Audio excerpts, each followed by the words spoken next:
Arseny Roginsky, the longtime leader of the Russian human rights organization Memorial and a Soviet-era dissident who documented the victims of state persecution during the Cold War and after, died on Monday in Tel Aviv. He was 71. Memorial announced his death in a news release.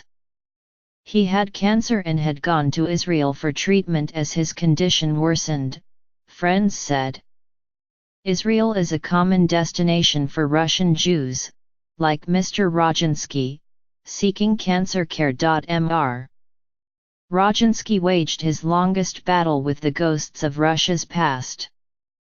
For almost 30 years he oversaw Memorial's painstaking campaign to record the names of more than 3 million victims of Soviet persecution. Under his leadership, the organization also extended its mandate to confront human rights issues in modern Russia, especially abuses in the restless North Caucasus and in the continuing war in eastern Ukraine. In the process, he helped shed light on the forces to which he himself fell victim in the 1980s as a political prisoner of the Soviet regime. Mr. Roginsky became Memorial's official chairman in 1998. By then, the flirtation with liberalism that began under the Soviet leader Mikhail Gorbachev had ended. And with the rise of Vladimir V. Putin, whose nationalism depended on a heroic portrayal of Russia's past, the crimes that Memorial had catalogued had no place in the official narrative. In 2016, as part of an escalating clampdown on Western influence, President Putin's government declared Memorial a foreign agent.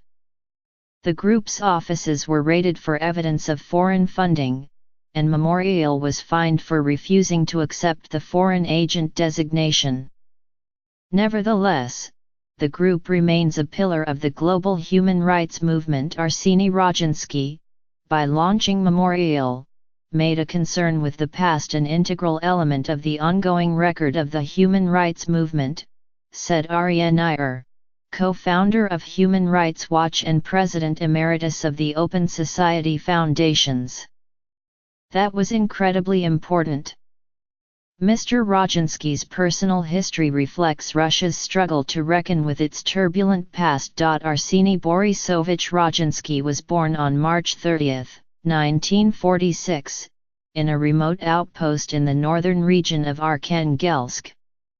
His father, Boris, an engineer from Leningrad, had been exiled there in 1938 at the peak of Stalin's Great Purge. After a subsequent arrest in 1951, Boris Roginsky died in prison, though the family was not immediately informed of his death, and Mr. Roginsky's mother continued to send her husband monthly packages as she waited in vain for his return. The family finally learned the truth in 1955, after a telegram had arrived saying that the packages were no longer being received.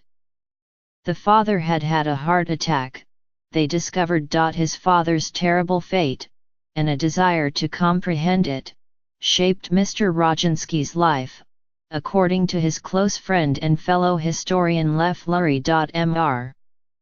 Roginsky attended Tartu University in Estonia, where he studied under the prominent cultural historian Yuri Lotman and encountered other critics of the Soviet government, future dissidents like the poet Natalia Gorbanevskaya. On his return to Leningrad, he continued research he had begun in college on 19th-century revolutionary movements in Russia.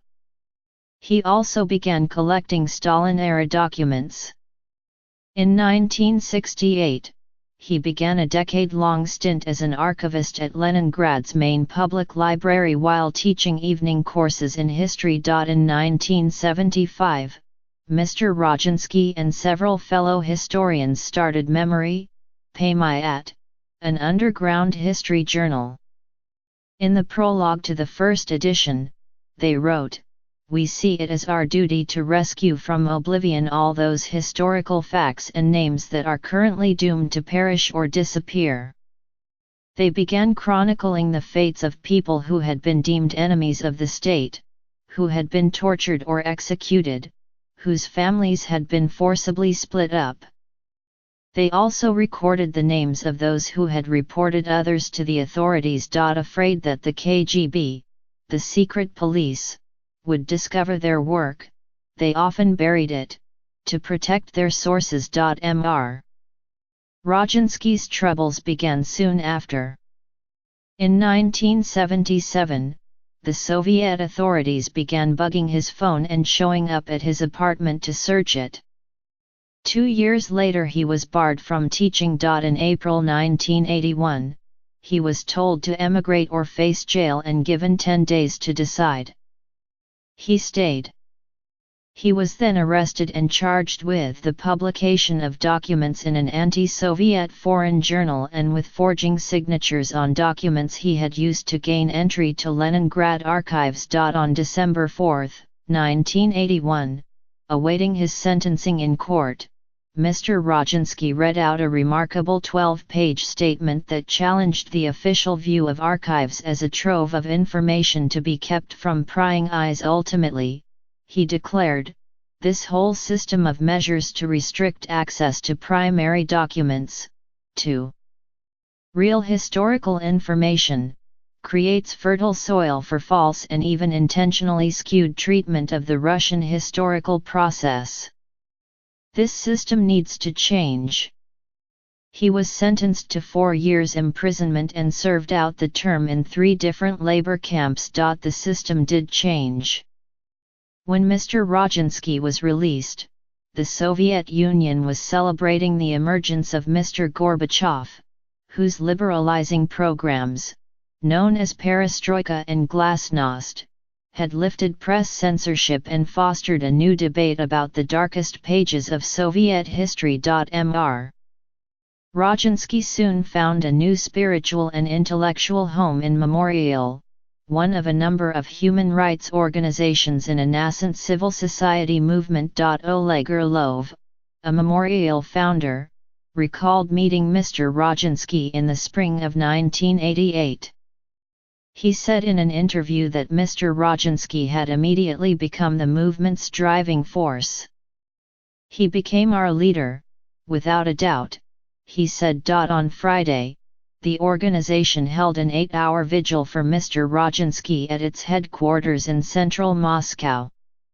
We're all in shock, Mr. Orlov said. Mourners took turns placing flowers on his coffin and saying a few words of remembrance. We are like different flanks along the same united front. This is a huge loss to us all, said one mourner, Natalia Solzhenitsina, the widow of the dissident and Nobel Prize-winning author Alexander Solzhenitsyn. Mr. Roginsky is survived by his wife, Yekaterina, and 3 children, Alexander, Boris, and Asiya. Despite his persecution, Mr. Roginsky was a pragmatist in dealing with the authorities, his friends said, noting that he had maintained a dialogue with the Putin government even as it grew hostile to his work. He understood that if you want to change power, to affect power, you need to talk to power, and he never had a chip on his shoulder, said Leonard Bernardo, vice president of Open Society, which Russia has banned as an undesirable organization. In October, Russia unveiled its first state-sponsored monument to victims of political repression. Mr. Roginsky was part of the presidential commission formed to oversee the project. A monument on behalf of the state is necessary because the state must clearly say terror is a crime, he told a Russian news website, repeating a sentiment he had often expressed. Mr. Roginsky remained involved in Memorial even as he dealt with his cancer. In late September, by video link from Israel, he addressed a gathering at Memorial's headquarters, occasioned by the publication of the collected essays of memory, his underground journal. An emaciated Mr. Roginsky, weighing each word, told his colleagues, "It seems to me that we carried with dignity the burden that we took upon ourselves. And we didn't break, or stumble. Thank you, my friends."